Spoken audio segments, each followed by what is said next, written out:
Hello.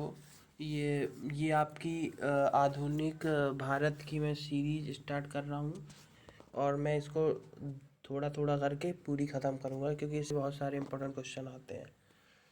जैसे कि हमारा जो इतिहास 3 पार्ट में डिवाइड है। प्राचीन काल का इतिहास, मध्यकाल का और ये आधुनिक काल का। तो इसमें अब मध्यकालीन इतिहास में औरंगजेब की मृत्यु हो जाती है 1707 ईस्वी में। तो और इसके बाद में क्या होता है, जो मुगल काल जो रहता है वो मान के चलिए बादशाह प्रतीकात्मक रह गए थे। ठीक है। और इनकी जो जैसे कि दिख रहा होगा, सत्ता तीन टाइप में डिवाइड हो गई थी। ईरानी गुट, तुरानी गुट और सैयद बंधुओं के गुट में हो गई थी। ठीक है। और इसका अब 18वीं शताब्दी के प्रारंभ से ही मुगल साम्राज्य का पतन तेजी से होने लगा था। और क्या हुआ फिर, और मुगल साम्राज्य के इन्हीं अवशेषों पर इनकी जो शक्तियों क्षीण होने लगी और स्वतंत्र राज्य अस्तित्व में आए।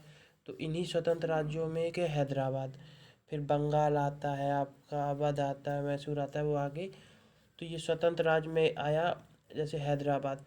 तो पूछा जाता है हैदराबाद का, जैसे हैदराबाद है स्वतंत्र एक राज्य, उन्होंने अपने आप को घोषित कर लिया था कि हम एक स्वतंत्र राज्य हैं। तो इसका संस्थापक था निजाम उल मुल्क था। ठीक है। इसका एक और नाम भी आपने सुना होगा, चिनकिलिज खां। इस पे नहीं लिखा, उसको सुनते जाइए केवल ये वीडियो, और अगर आपको लिखना है तो लिख भी लो। जैसे तो निजाम उल मुल्क था या चिनकिलिज खां था, और ये तुरानी गुट का था।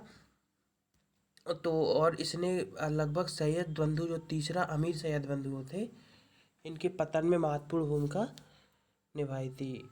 अब इसमें क्या है, इसमें देखो सूबेदार जो लिखा था ये आपका क्या था, ये हैदराबाद पहले आपका ये मोहम्मद शाह द्वारा इसे दक्षिण का सूबेदार नियुक्त कर दिया गया था। ठीक है। और इसने बाद में जब इसे सूबेदार नियुक्त कर दिया गया दक्षिण मतलब दक्कन का, तो 1720 से 1722 के बीच में इसने दक्कन में अपनी मतलब शक्ति को बढ़ाया और 1724 में स्वतंत्र राज्य हैदराबाद की स्थापना कर दी। ये देखो, पहले से ही अपनी स्वतंत्रता की खुलेआम घोषणा कभी नहीं की इसने कि मैं एक स्वतंत्र राज्य रखना चाहता हूँ, लेकिन व्यवहार में इसने स्वतंत्र शासक के रूप में ही काम किया। ठीक है। और इसने क्या किया, अब निजाम उल मुल्क ने हिंदुओं के प्रति अच्छा व्यवहार किया, और उसने क्योंकि पूरन चंद नाम के एक व्यक्ति को अपना दीवान नियुक्त किया था। इसने जागीरदारी प्रथा को अपनाया, इसलिए अपनाया था कि राजस्व व्यवस्था में निहित भ्रष्टाचार को समाप्त किया जाए।